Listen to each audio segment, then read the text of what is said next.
NWM, Assalamualaikum warahmatullahi wabarakatuh. Alhamdulillah kami dari tim Global Ehsan Relief Indonesia bersama dengan para relawan. Saat ini kami sedang berada di Bekasi, di mana kami sedang mempersiapkan paket-paket bantuan untuk saudara-saudara kita terdampak daripada gempa bumi di Cianjur. Bisa dilihat, kami sedang mempersiapkan paket kebersihan. Selain paket kebersihan ini, kami juga akan mendistribusikan paket-paket pangan, di mana bantuan-bantuan ini merupakan bantuan dari saudara-saudara kita di UK yang berasal dari Blackburn UK Trust. Terima kasih kepada Blackburn UK Trust.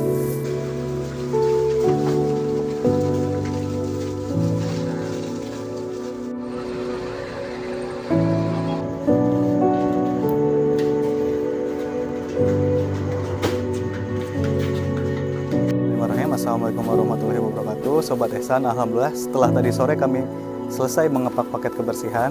Nah, pada malam hari ini kami bersama dengan relawan sedang mengepak paket-paket sembako untuk korban bencana gempa bumi di Cianjur.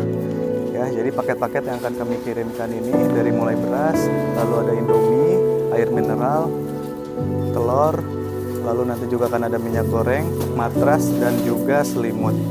Insya Allah paket-paket sembako ini dapat memenuhi kebutuhan kurang lebih 1.200 jiwa untuk 3 kamp pengungsian yang ada di Cianjur. Terima kasih untuk donor dari UK, yaitu Blackburn, dan juga saudara-saudara dan kawan-kawan kita, para volunteer, sehingga barang ini bisa sampai nanti ke kamp-kamp pengungsian yang ada di Cianjur.